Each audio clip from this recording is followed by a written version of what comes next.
Hello, happy Friday. Uh, it's Friday at the time of this stream, and we have another beautiful day here in Nova Scotia. Hope you're having a good time wherever you are. Hope you're having a nice day as we go into the fall and as we get closer to winter. Just before I go into today's devotional, I just want to mention that I know the devotionals have been the timing of the devotional has been various just since I've tried to fit it into my schedule. I had a little bit of feedback from some people, but some people do like to try and get it live, and my the flexibility of my schedule makes it a little hard sometimes for you to be able to predict what to do. So, my hope going forward is to try and aim at 12:30. I was aiming at 1, but is to try to aim at 12:30 and Tuesday to Friday, Tuesday, Wednesday, Thursday, and Friday, 12:30 as much as I can, for the sake of people who try to connect live to this stream. Um, and if I can't do that, I'll try to foresee that and say at least in the day before, tomorrow at such and such a time, and so at least you can maybe catch that way. We'll just do what we can. Thank you for your understanding. Just the nature of a pastor's life is my schedule isn't always easy to predict, or to keep consistent. So anyway, we'll do our best. So today, anyways, we're in Proverbs chapter 2, verse 16, and we're just going to look at that and do a little bit of talk about that. So the second chapter of Proverbs, once again, just to remind us of the context, it's been moving through this kind of stream of thought. The first number of verses were saying a conditional, that if you will treasure the wisdom of God, if you'll pursue it and seek it and learn it and internalize it, make it yours. And the next section said it'll help you, it'll go into you, and it'll help you become a person who can discern from the good and right things to the bad things, and it will become a shield to you. And then it went into another section where it was, for the next number of verses, it was saying it will protect you from certain things. And it entered this idea of the perverse man. And it's the idea, it'll shield you from just general foolishness, but it'll shield you from the perverse man who will speak to you with perverse words and entice you into a path of darkness and evil. And so there's a section there that talks about how the wisdom of God in our lives helps protect us from this perverse man. When we get to verse 16, it leaves the perverse man and enters a new character, the adulterous woman, the seductive adulterous woman. And so that's the next section we're going to go into, and it's a slightly different angle, but we'll discuss that. But here's a verse. Proverbs chapter 2, verse 16 says, "To deliver you from the strange woman, from the adulteress who flatters with her words." Now, it goes on, of course, in the next number of verses. We'll be talking about this woman and how she affects your life negatively to pull you away from righteousness and goodness and all those, and the wisdom of the Lord. That's the second thing. This one entices you with pleasure. The perverse man sort of attacks you in a different way. We'll come back to that. Let's go through our 4 questions. So question 1, why is this person presented as an adulterous woman? So the previous person was presented as a perverse man that's trying to lead you into something, and now we have this adulterous woman. Why is that the image? And I think the answer to that is that it kind of connects us to the first chapter of Proverbs, where it talks about wisdom being like this woman who is calling to us in the busy street, in the marketplace, and she's calling to us and saying, "Come to me, come to me, come to me, and I'll give you wisdom. I'll make you wise, and I'll show you the right path." And all these.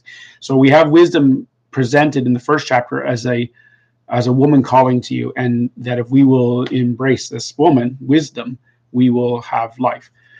And so in the second chapter, we're introduced to a contrary counterpart, a woman who's adulteress, and the adulterousness, and the idea that this is all written as if it were written to somebody's son. That the whole first couple chapters of Proverbs are written this way, as if you were the son of the person writing them. So, my son, do this and do this. And I think it's written this way in order for us to recognize the link, that there's a link here that's saying, who you've been betrothed to is wisdom. You're supposed to marry wisdom. And so in a sense, it's like God saying to us, I made you male or female, doesn't matter. It's the imagery, it's symbol, right? But I made you, young man or young woman, I made you to be unified and connected with wisdom. That's what the human being was made. Part of the image of God in us is the ability for us to learn and grow in wisdom and moral character.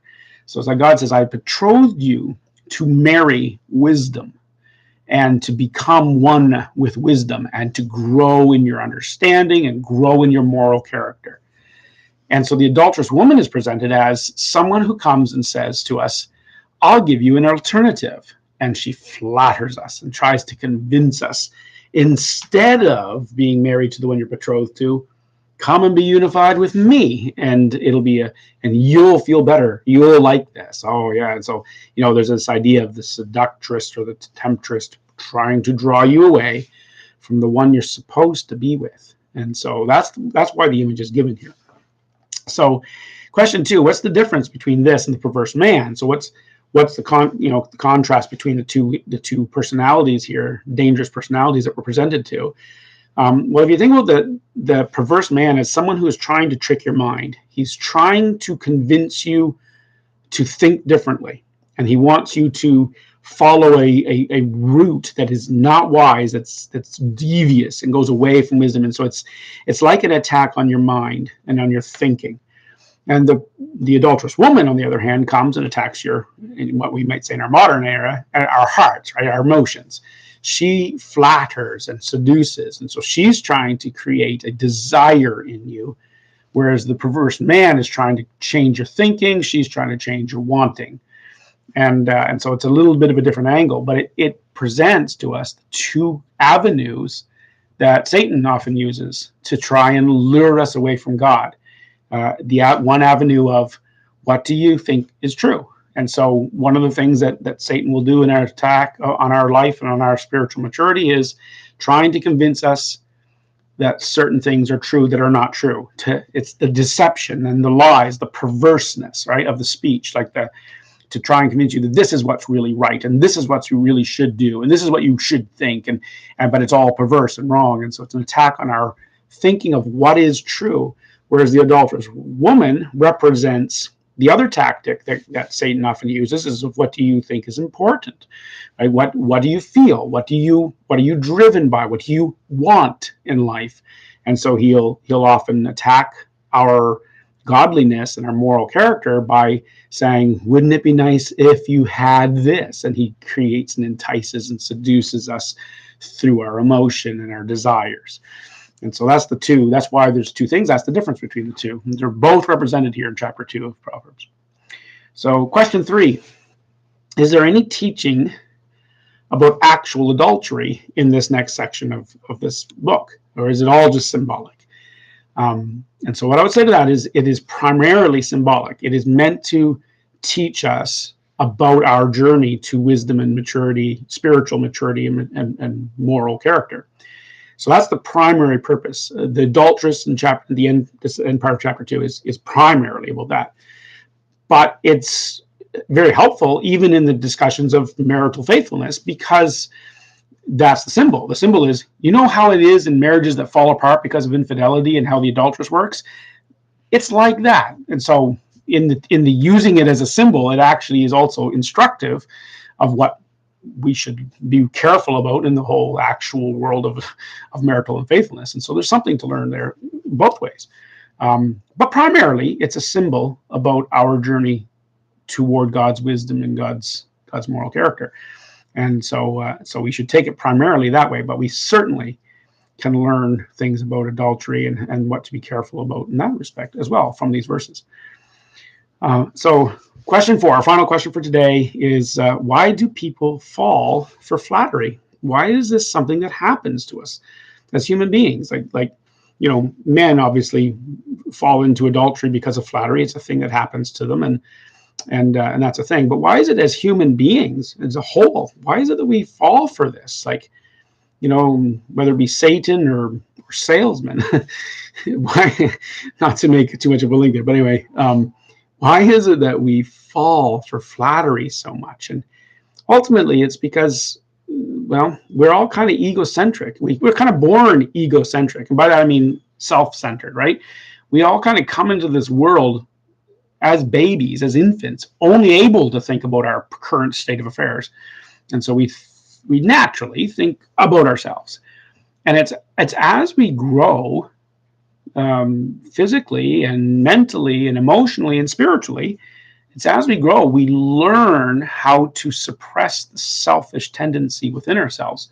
And so we learn things like, how to deny ourselves and be able to say no to ourselves and be able to delay gratification and to manage our emotions and to do these things that tame ourselves so that we're able to be a good, mature member of society. But even spiritually, that's the same thing. It's like there's a natural tendency to be self-centered. And as we grow and mature spiritually, we learn to not be self-centered. But that takes work. And so when Satan, or when even our own personalities, when we encounter moments of where we have the option to be self-centered, it kind of comes naturally. We naturally and easily can fall back into that. And so it can be quite a weakness for us as we're learning. And so we gotta be aware of that. And we gotta be very careful of this. Self-centeredness is not the place to remain. It's acceptable to a degree as we're growing, because we're still growing, but we really should be moving away from that. And the more you're able to do that, the more you're able to fulfill the covenant of a marriage to wisdom, to God, or even in just to your wife. The ability to say, I am committed to this, not to self, but to my wife, or whatever it is, whatever priority it is I should have in my life. I am committed to that. The adulteress comes along and says, no, you should be committed to yourself. And we learn, wait, no, I've matured enough to deny myself and not let the flatter, oh, but you deserve it, right? Oh, but you'll be so much happier. Oh, but you'll be in the seductions. Oh, you're so big and strong. and we need to resist that and say, it's not about me, right? You can do a little test in your own life about this, by the way. How many times when you're in any of your relationships, but in particular, in you're looking at the wisdom of God, when you read the scriptures, how many times do you look at it and think that that's all about you?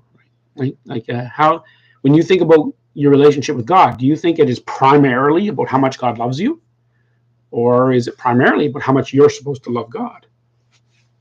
I mean, both are true. God loves you intensely, and you're supposed to love God intensely.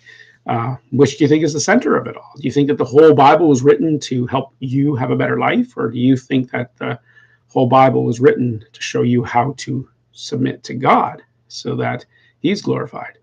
Are you growing in your own spiritual life? Growing, is it so that you'll be happier, which will be true? Or is it so that you'll be able to fulfill the obligations that God has on us as his children, And so it's a subtle thing, but learning to not think that everything's about me is part of the journey of wisdom and morality. And the adulteress will come and say, no, it's all about you, and lead you away from the path of righteousness. So anyway, that's some stuff to think about today. Think about it in your own life, and God bless you in that journey once again. And God, I just pray a blessing for each person on this journey, that you will help us to be less self-centered, more God-centered, and so that we'll stay true to the to wisdom that you've betrothed us to. God bless you all. And right, so Lord willing, on Tuesday, the plan will be 12:30 on Tuesday. I'm looking at my calendar, and it looks like I should be able to keep to that. So hopefully at 12:30 on Tuesday, we'll do the next one. We'll go to verse 17. God bless you.